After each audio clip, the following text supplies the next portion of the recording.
question. Justement, on a vu gisoon nañ seen taxawaay par rapport à ce qui s'est passé en 2012 tey ñu ñëwaat encore loolu yëpp peut-être effacé wu parce que cette question encore du troisième mandat ñu ngi koy tegaat encore sur la table. Alors comment est-ce qu'on peut expliquer tout ça tey jii? Si tu me permets damay def benn texte bu ndaw. Détrôner tout dirigeant dont la fortune s'accroît et confisquer l'ensemble de ses biens. Combattez-le. S'il s'entête, choisissez un homme travailleur, savant et serein. Xam nga le problème de 2011 bu dee dafa nar a nekkaat encore le problème de 2024 xaw ma 2023 c'est que parce que à la base notre constitution est calquée à l'image d'une constitution étrangère, à savoir française. Bi nga xam ne ils ont leur réalité et nous on a la nôtre. Thierno Souleymane Baal a écrit en 1776 des bases yoo xam ne tey buñ ci sukkandiku woon Afrique li am Guinée nii du am li am Côte d'Ivoire du am li ñuy ruuman naan day am Sénégal encore du amaat. Mais le problème mooy on change juste de dirigeant on met d'autres et le système demeure xam nga les incompréhensions demeurent les nu mu tuddati tripatouillage des textes demeure alors que je crois que la base mooy dañu war a dellu ci ñun suñu réalité. Tant que loolu defuñu ko je crois qu'on va toujours atteindre ce genre de problème. Maintenant ce qui va régler le problème c'est pas des textes hein, c'est pas ay juridique ay ouais faut le lire, c'est la rue qui va régler le problème. dañu waxante dëgg. Maintenant bu dee investir encore les rues. Mais il y a que ça qui peut régler le problème. Rien d'autre ne va régler. Ces gens-là, boo xoolee ce qu'ils ont fait durant le parrainage nga xool tout ñu boucler ville interdire bus yi dugg interdire c'est-à-dire ils sont prêts et ils connaissent les méthodes. Maintenant il va falloir trouver d'autres méthodes tantôt yu gën a sadique mais pour faire de telle sorte que keneen bu ñëwaatee xalaata sax def comme ses prédécesseurs. Tant que yegguñu foofu je crois que on va toujours continuer comme ça. Nit ki dina toog ci fauteuil bi commencer nekk commencer jël ay repères am et di dawal nu mu ko neexee parce qu'on a une population boo xam ne tamit divertir leen dafa yomb xam nga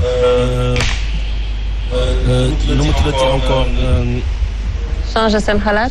changer seen mentalité yi leur penser à c'est pas important. Man je me rappelle un an après l'alternance on a marre avec des billets bor ci wax. Beaucoup de gens l'ont attaqué dafa teel. Parce qu'on voyait les prémices. Référendum bi bu mu ñëwee ñu jël référendum depuis kañ la ñuy jël ay plusieurs points di ko boole ci benn référendum alors que la question devrait être une seule question. Mais ñu casse ñu kii les Sénégalais continuent à suivre. Élection yi ñëw les gens ont fait des morceaux. Les gens sont descendus dans la rue. Les gens ont parlé. Et tu te rends compte que les Sénégalais lii moo ko neex parce que regarde ce qui s'est passé durant les dernières élections. On a eu le candidat Macky Sall, le candidat Idrissa Seck, le candidat Madické Niang qui eux d'une certaine manière symbolisent une certaine continuité de li fi nekk depuis jamonoy Senghor. Les Sénégalais ont voté pour ces trois personnes à hauteur de plus de 80%. Boo dajalee le chiffre qu'a fait le président Macky Sall, le président Idrissa Seck et le président Madické Niang, c'est plus de 80%. Nga dajale ceux qui appellent à autre chose que ces chapelles politiques qui sont là depuis 1960, à savoir professeur le président Issa Sall ak président Ousmane Sonko, qui ont fait moins de 20%. Mooy maanaam Sénégal, bon, on me dira que certains n'ont pas eu leur carte. On me dira que certains dañ leen empêcher voter, etc.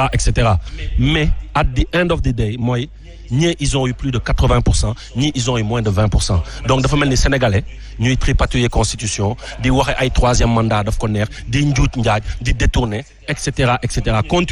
continuité bi daf leen neex. Maintenant aux Sénégalais de prendre leurs responsabilités parce que encore une fois c'est pas un conseil constitutionnel wala ay le tribunal wala ay cour constitutionnelle mooy régler le problème li koy régler mooy la rue et ñoo ngi xaar ba booba That's it. D'accord, très bien. Alors dinaa ñëwaat ak yow ci point boobu parce que il faut également ñu yaatal ko avant may jox la parole à Sëñ Saliou justement Moutbane par rapport ak sa posture de journaliste et d'analyste politique est-ce qu'on peut réellement croire que le président de la République est dans cette logique de troisième candidature? Man j'y crois. Moi je pense que Macky il va forcer parce que ni muy comporté woo ngay xam ni kii par exemple gagné nga fa élection présidentielle premier tour élection yi fi am yëpp depuis 2012 moo ko gagné lan lay dolli ak Idrissa Seck di renforcer pour gagner quoi ban xeex moo des ci kanamam bu mu war a gagné ba muy renforcer di indi ay Idrissa Seck di indi ay yeneen. Oui, relance économique c'est le mot clé qu'ils utilisent pour jéem a atteindre certains objectifs politiques. Mais man gëw ma ni Macky dina dem ba 2024 mu renoncer. Pour man Macky va forcer et s'il bu fekkee def na une évaluation des risques mu xam ni risques yi les risques sont très élevés mën na débrayer. bu gisee ni avec face à la situation de le contexte africain Alpha Condé a forcé mu jàll.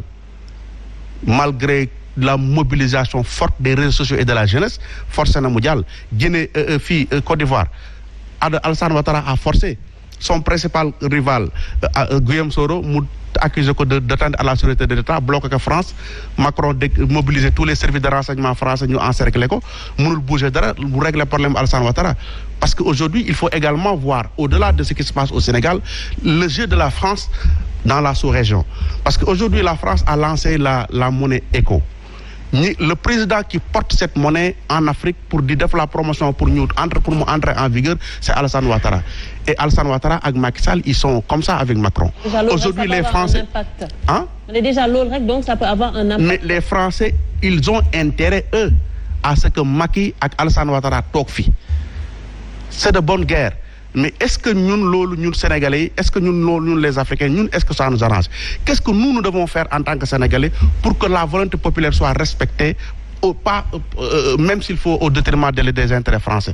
Parce que les Français, bien que Macron il a changé de stratégie, léegi ñoom du ñu ñëw di impliqué wu directement dans le jeu politique en Afrique dañuy utiliser les chefs d'État africains di leen convoquer di leen jox ay instructions ñu ñëw di dérouler seen stratégie au niveau local. Donc ma conviction yàlla rek moo xam mais man ba fii ma toll nii gëm naa ni Macky il va forcer un troisième mandat.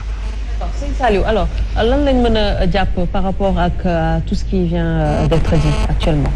waaw man tout d'abord je dirais que li nga xam ne moom la Moutbane génnee dans son journal Dakar Times liiruma ko mais li mu ci jot a wax nii man lecture interprétative bi ma ci am bokkut ak moom bi mu ci am. parce que bu ne ce mandat là est hors de portée de la nouvelle loi. Pour man, hors de portée de la nouvelle loi, c'est pas en réalité sur le nombre même de mandats, mais sur le fait que Dolo doit affecter la durée de ce mandat-là au moment où on procédait à cette révision constitutionnelle. Absolument. Mon lecture bob mom la ci am. Parce que bon xolé même la même chose, ça s'est produit en 2008 avec la réforme constitutionnelle de 2008. Moi biñu yok mandat bi. Bobo aussi c'était la même chose. Biñ ko yok, on avait précisé en disant que doit affecter, c'est-à-dire le mandat leur mandat en cours, c'est-à-dire du ko affecté. Ça veut dire quoi que bañ koy voter loi boobu 5 ans il la woon mais mënatul woon nekk 7 ans de plus. Donc 7 ans bi c'est entré en vigueur à partir de 2012. Donc le même considérant bi nga xam ne moom la ñu jëloon foofu au considérant c'est le considérant 15 je crois que moom moo dellusiwaat ci li nga xamante moom la Moutbane wax. En tout cas moi c'est ma lecture en attendant maintenant de voir en totalité ce que Moutbane a écrit dans son journal. Maintenant revenant sur le débat du troisième mandat. Moi, dans mes positions, j'ai toujours soutenu que ci li ma gis président de la République di ko doxal bi mu amee deuxième mandat ba léegi jàpp naa ne c'est quelqu'un qui est en train de préparer le projet d'un troisième mandat te li koy firndeel dafa bëri am na lu bëri loo xam ne daf fi jaar d'abord ñi nga xam ne dañoo nekk